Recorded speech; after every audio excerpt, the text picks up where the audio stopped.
ስታነቡ ቅዱስ ሚካኤል እንደ ባልንጀራ እንደ ጓደኛ ሆናቸው በእያንዳንዱ ጉዟቸው ላይ ከፊታቸው ከኋላቸው ሆኖ ይራዳቸው፣ ይጠብቃቸው፣ ያስተምራቸው፣ ይነግራቸው ነበር እንጂ ዝም ብለው መንፈሳዊትን ጀምሮ ይጨርሳሉ። ዝም ብሎ አይገኝም። መንፈሳዊት የመላእክት ተራዳይነት ግድ ነው። መላእክት ሊራዱ ይመጣሉ። አይ አንፈልጋችሁም ልንላቸው እኛ ጎደሎች ነው። እንኳን እኛ አይደለም ቅዱሳኖቹ እንደዚህ ነበር።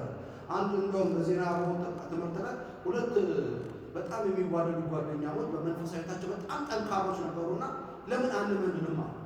እንመንን በቃ ይህን ዓለም ይቺ ዓለም ከንቱ ናት፣ ኃላፊ ናት፣ ጠፊ ናት፣ ሁሉ ነገር ትተን ወደ በረሃ ገብተን ለእግዚአብሔር እንገዛ ብለው መነኑ። ከመነኑ በኋላ ማቴዎስ ወንጌል ምዕራፍ 6 ላይ ያለው ሐሳብ የተረጎሙበት መንገድ የተረዱበት መንገድ የተሳሳተ ነው። ምንድን ነው የሚለው?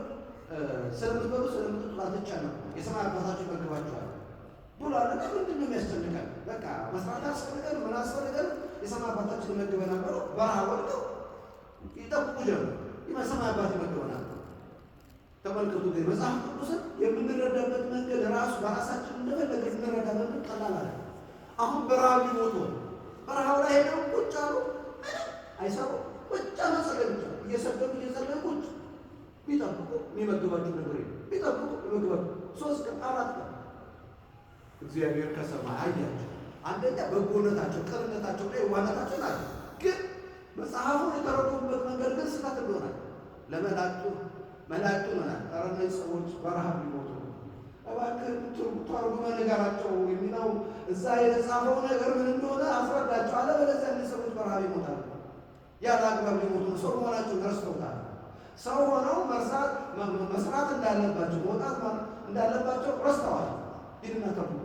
መልአከ እግዚአብሔር ሄደና የሰማይ መላእክት ይመግባችኋል ማለት ምን ማለት ነው? የሰማይ መላእክት ይመግባችኋል ማለት ሰው ናችሁ። ወፎች እኮ የሰማይ መላእክት ይመግባችኋል ተብሎ ይበራሉ። ወፎች ስለሚበሩ አይጨነቁም ማለት ምግባቸውን አይፈልጉም ማለት አይደለም። ምግባቸውን ይፈልጋሉ፣ ይበራሉ፣ ይወጣሉ። ከዚያ በኋላ የሰማይ አምላክ ያዘጋጅላቸዋል። እናንተም ሳትወጡ ሳትወርዱ የሰማይ አምላክ እንዴት ነው የሚያዘጋጅላችሁ? ባልተነሱና መሬቷን እያረሳችሁ ዘር እየዘራችሁ በዛ የምትፈልጉትን የበቃችሁን ያላችሁ ከተረፈውን ደግሞ የምትሰሩታችሁ ኑሩ እንጂ እንደዚህ የለም አላቸው። ተርጉሞ መላእክቱ ተርጉሞ ነገራቸው።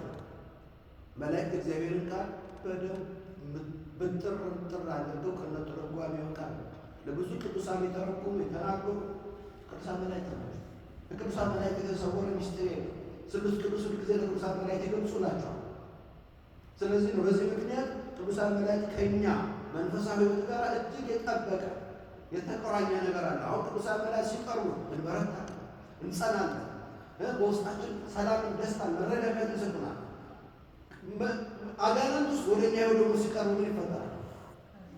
እንጨነቃለን፣ እንቅልፍ ይለናል፣ ድካም ይለናል፣ እንዝላለን። ወደ ቤተክርስቲያን ልንመጣ ስንል ያውቋል እሱ ማቀው ነገር ያሰኛል። የተለያየ አማር ደቅሞሻል፣ ትናንትና ቅዳሴ መጣሽ፣ አሁን ደግሞ ማታ ታደርጊያለሽ። በጣም አንዱ እሱ ማቀው ነገር የለም።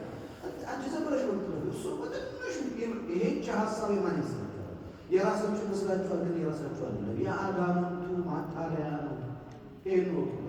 ምክንያቱም የሚያበረታ የሚያጸና ሁሉ ጊዜ እግዚአብሔር የሚመለክ አምላክ ነው። እሱን ማምለክ በተገቢ ነው። ለእሱ ክብር መስጠት ይገባል። እሱን ማገልገል የሚል አቋም የያዛችሁ ከሆነ የመላእክት ተራዳኢነት ከእናንተ ነው። ነገር ግን ድካም ካለ ትንሽ ተነሳ በቃ ምን አሁን ደግሞ ያደርገው ስትሰራ ብላል አሁን ደግሞ ትንሽ እንቅልፍ ያስፈልጋል የሚለው ሀሳብ መጥፎ አይደለም። ግን ቤተክርስቲያን የሚያስቀራችሁ ከሆነ ቅድስና የሚያስተዋችሁ ከሆነ ጥቅም እና ከራሳችሁ ጋር ከተደራደራችሁ በምንም ታምራት ነው በቃ ያትላል።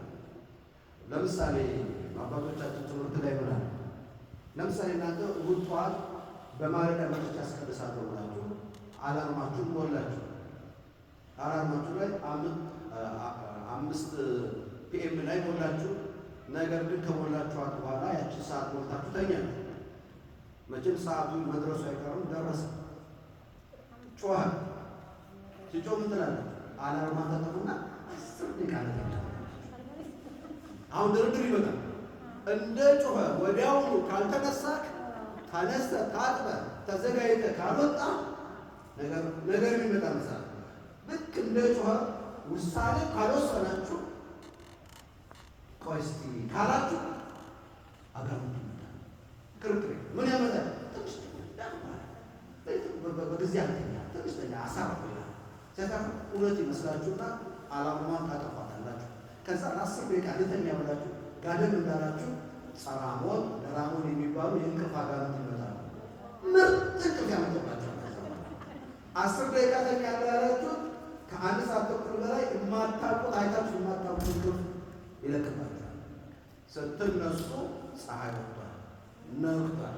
አሁን በኋላ ምኑን መጣሁ ቤተ ክርስቲያን ጊዜ አልፏል። ምን አረጋለሁ? በቃ አያችሁ እንዴት እንዳሳለፉ ያቻት ዘጭ ጋር ያዝ የወሰናቸዋል ውሳኔ ትልቁን የቅዳሴው ሰዓት ትምህርቱ መዝሙር ልታውቁ። ስለዚህ ይሄንን አውቃችሁ ማለት ነው። ይሄን አውቃችሁ ከቅዱሳን መላእክት ተራዳኢነት ጋር ያላችሁ ግንኙነት ልታስቡት ያስፈልጋል። ቅዱሳን መላእክት ይራዳሉ፣ ነፍሳችንን ከክፉ ነገር ይጠብቃሉ፣ ይንከባከባሉ። እኛም መዳናችንን እንድንፈጽም ማለት ተጋድሏል። አሁን በኦርቶዶክሳዊት ቅድስት ቤተክርስቲያን አንድ ትልቁ ነገር ምንድን ነው ትላችሁ?